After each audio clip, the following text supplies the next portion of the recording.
Okay guys, here is your second video for chapter 16. Talked to you last time that we were going to talk about mutations, and here it is. So to start off, what is genetic equilibrium? So if a population is evolving,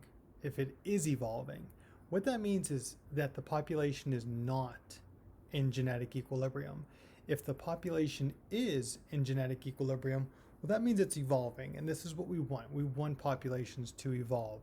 So what we're going to talk about is how we can disrupt genetic equilibrium. In other words, how do we make a population evolve? And that's what we're going to talk about today. So first one is a mutation. Now, a mutation is much different than people coming in or moving out of a particular area. In other words, it's not just bringing new alleles in from other places. It's actually making brand new alleles that probably didn't exist before this. If you guys see in the video or in the image there, we got all these different colors. Those are going to be the alleles in a particular population. But now, once a mutation comes in, there's that little red guy, and he wasn't there before in the initial population. So what do mutations affect? Well, mutations can affect your DNA sequence. They could affect your genotype, but they don't always have to affect your phenotype. So mutations are usually going to affect the DNA. They could affect your alleles. They could affect your genotype, but probably not too often the phenotype. Okay, sometimes it will happen, but most of the time it won't. Most of the time mutations are just going to be very little changes. But in generations to come, then the mutations could be seen in next generations. So here's a kind of cool mutation. You guys can see that half of the cat is one color, half of the cat is the other color. There, I think that's photoshopped. I don't think that's a real image, but I could be wrong. Be kind of cool to see that like out in the ocean. But anyway, that is a real mutation. Okay, the frog with 6 eyes, I guess. Really weird one, but yeah. So mutations occur at very, very low rates. They're not very, very common. And when they are present, most of the time our bodies is going to be able to say, hey, look, there's a mutation. Let's get rid of it. But sometimes they do squeak through. Here's a mutation. Now, this is the same girl in these pictures. She did a lot of tanning and out in whatever you want to call them, the tanning booths and stuff like that. But if you're going to do that before the age of 35, it actually increases your probability of getting skin cancer or malignant melanoma by about 70%. So don't go tanning. It's bad. It causes a mutation. That mutation leads to skin cancer. So after this, we're going to talk about gene flow. And this is another thing that can lead to evolution. We can have immigration, which is people entering a population, or people leaving a population. Now, when they enter, when they leave, they bring or take their alleles with them. So that can cause the population to change what alleles are present. In other words, change the whole gene pool.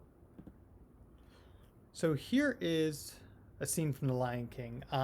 There's Rafiki and there's Simba, and there's a line in there where Rafiki says, you were a baboon, which I am not. And Rafiki was not a baboon. He's actually a mandrill, but that's a baboon right there, okay? He's a very smart baboon. I think he's doing some Java or something like that there. But anyway, here is some baboons, and the thing that I'm relating gene flow to with the baboons are that it's kind of cool.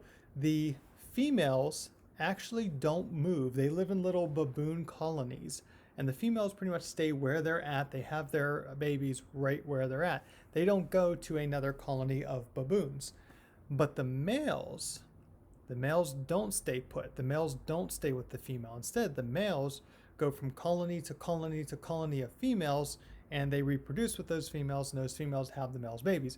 So, in other words, every single population of baboons, wherever they're at, they can have some of that male's alleles as that male goes in through the different, populations. So, is this good? Is it bad? It seems like, okay, that's a little bit of a bad male, but what it's actually doing is making sure that the genetic diversity continues in each population. Because if we just had the same baboons, reproducing and the male's not moving, well, that's going to get rid of genetic diversity. All right, here's another one, guys. There's birds. You could see that on one side of the river, there's birds that are homozygous dominant. On the other side, homozygous recessive. And the birds are flying, the one bird that is homozygous recessive flies from one side to the other side, and it brings those alleles with it. As it reproduces, well, now we can have some heterozygous birds. And then in the next generation and generation after that, we can actually bring those homozygous recessive genotypes into the homozygous dominant bird population. Okay, so another thing just with gene flow.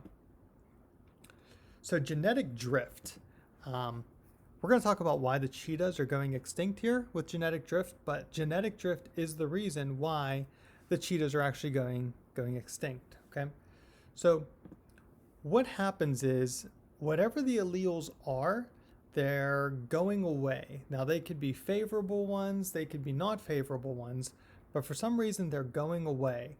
Now it doesn't depend on fitness at all. For instance, if we talk about cheetahs, the fastest cheetahs should survive, should reproduce, then the next cheetahs should be even, that same speed or faster. Okay, so in other words, we're getting rid of the slow cheetahs.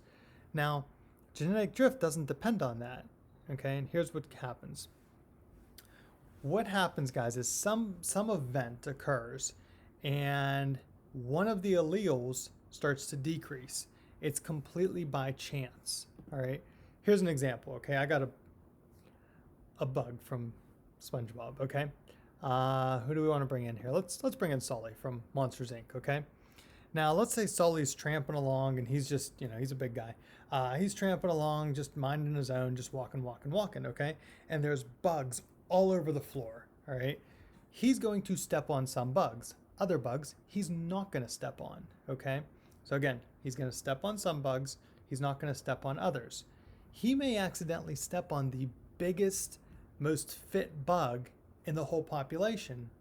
Well, what happens is those bugs' alleles, they go away because that bug died on chance. This is genetic drift, guys. Okay, so what's going on is with genetic drift is random individuals in a population are dying just based on chance. Okay, it doesn't matter which one's the most fit. Okay, think of you guys. You're like hunting or whatever, and you're going to try to get a deer. All right, you're going to hopefully shoot. You want to shoot the biggest deer you can with the biggest rack, but you might shoot a smaller deer. Okay, but the biggest deer, the one you want to shoot, is probably the most fit out of all the deer. So you're actually taking away the most fit organisms. All right, that's kind of the opposite of natural selection. And there's Sully squashing the bug. There you go. All right. Okay. So there's your example, guys, with you guys squashing the bugs. All right, and that's genetic drift. Just going back to the cheetahs, guys, the same thing is happening. For some reason, the most fit cheetahs actually aren't in existence anymore, and the genetic variation among cheetahs is hardly any at all. So all the cheetahs pretty much have the exact same alleles, have the exact same genes, and we predict that in the next so many years, not in your lifetime, but the cheetahs will go extinct because there's no genetic diversity, which means they can no longer evolve. All right. Next thing, non-random mating. All right, it sounds weird. Okay, non-random mating. Non-random mating. Okay. Do we want this or do we not want this? All right. We actually want non-random mating. We don't want mating to be random. All right.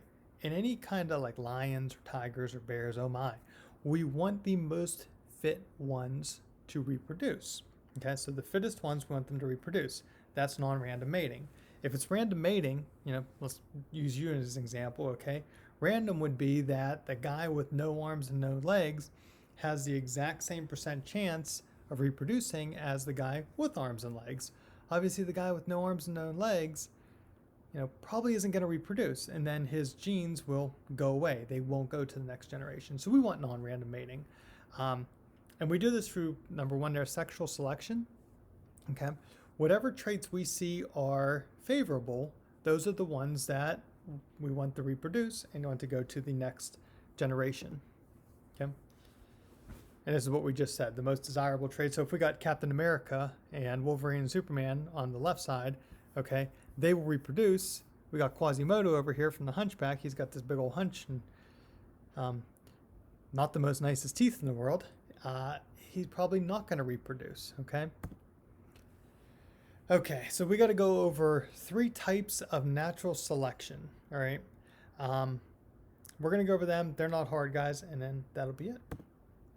The first one is called directional selection. So if we go to the last video, we talked about the fish, I think it was rainbow trout, and that the average weight of a rainbow trout was about 28 pounds, and that was good for it. If they were too big, it wasn't good, and if they were too small, it wasn't good. We wanted to be right in the middle. That was the bell curve.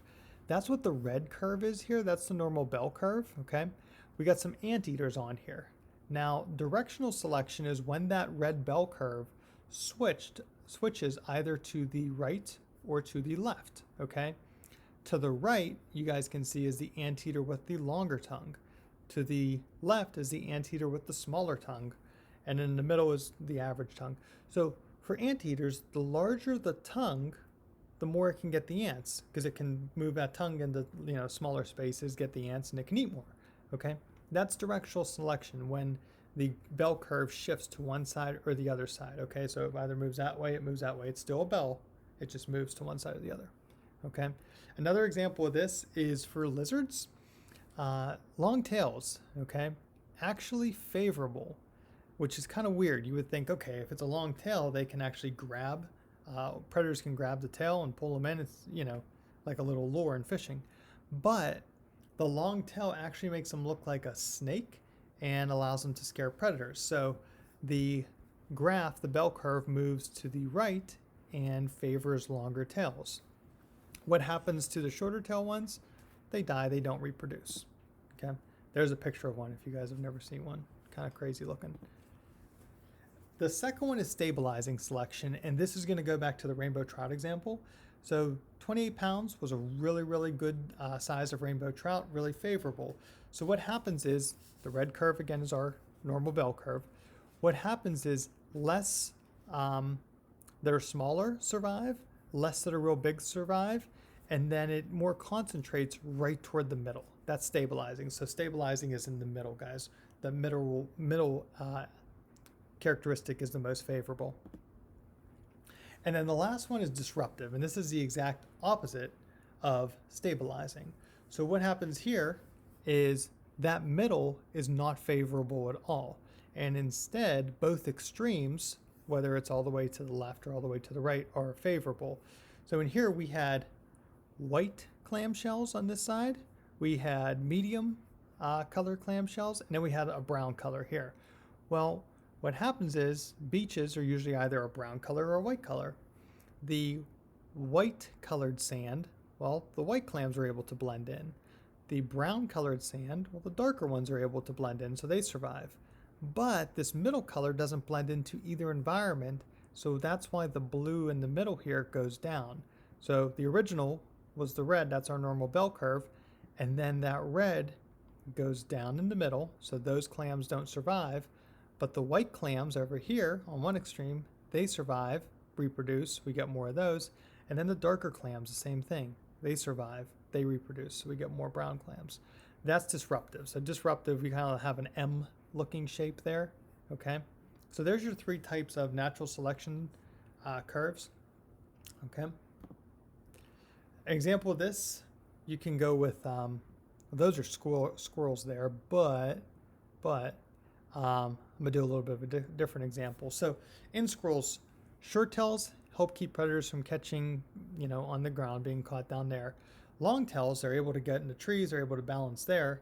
Medium tails, they don't really help, all right? So I said I was going to do a different example than the squirrels. Here you go, all right?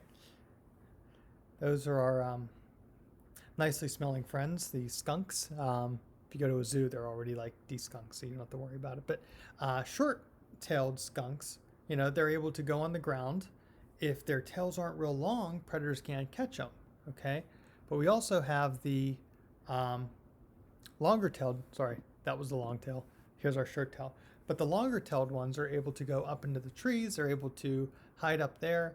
hang from the trees from their tails, and that's favorable as well. So short ones, they're advantageous on the ground.